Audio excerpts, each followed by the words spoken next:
আসসালামু আলাইকুম, কেমন আছেন আপনারা? আশা করি ভালো আছেন, আমিও খুব ভালো আছি। তো গ্যারেজে দেখে তো অবশ্যই অবাক হচ্ছেন, কারণ আপনারা তো জানেনই যে গরু আমার হাটে নেওয়ার কথা। তো এখনই গাড়ি আসবে, আমরা হাটে নিয়ে যাব গরুগুলো। তো যেই যেই চারটা গরুকে নিব, সেই চারটা গরু তো এই যে দেখেন প্রিপারেশন, তাদের লাস্ট এখানকার খাবার খাওয়াচ্ছি। খাওয়ানোর পরে তাদের গোসল থেকে শুরু করে এই যে দেখেন রিফাত তো রেডি করতেছে, একদম খাবারগুলো রেডি করতেছে। তো এরপরে এই খাবারের পরে তারপরে যে মনে করেন যে ইনশাল্লাহ যতগুলো গরু আছে, চারটা গরুকে লোড করবো ইনশাল্লাহ, দেখতে থাকেন।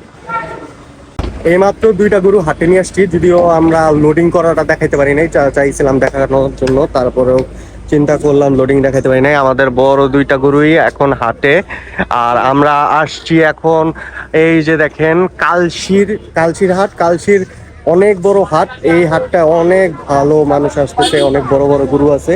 তো এখানেই আমরা চলে আসছি। তো ইনশাল্লাহ আপনারা তো যারা যারা কালশি হাট চিনেন তারা ইনশাল্লাহ আসতে পারবেন, আর যারা যারা জানেন না তারা আসলেও দেখতে পারবেন। আর হিউজ গরু আছে এখানে। তো ইনশাল্লাহ কালকে সকালবেলা তো আরো দেখবেন, আরো গরু নিয়ে আসবো ইনশাল্লাহ।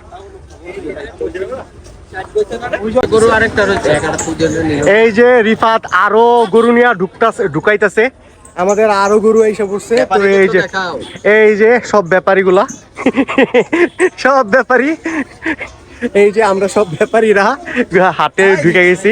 এই দেখেন জানের রিক্স। রিফাত আরেকটা নিয়ে আসো, নিয়ে আসো। তো 16 বিঘা কালচি হাটে আজকে আমরা চারটা গরু নিয়ে আসছি। তো চারটা গরুর তো জানেনি কাকে নিয়ে আসছি। কাল্লা মানিক, এই যে কিউটি, তারপরে সাদা কালোটা, আর এই যে লালটা বড়টা। তো ইনশাল্লাহ এই যে চারটায় নিয়ে আসছি, ইনশাল্লাহ দিনের বেলা দেখতে পারবেন। আজকে রাত্রেই নিয়ে আসলাম, কারণ আমি তো একটু অসুস্থ ছিলাম, সবাই জানেন। এই যে হাসিলগড় 1 নাম্বার হাসিলগড়ের সামনেই আমি আছি। এই যে আমার সব ব্যাপারী ভাইয়ারা, আর আমি চলে এসেছি চারটা গরু নিয়ে। আপনারা ইনশাল্লাহ করতে পারবেন, দেখতে পারবেন, আইসা দেখেন। ইনশাল্লাহ আপনাদেরকে খুবই কম দামে আমরা গরু দিয়ে দিব।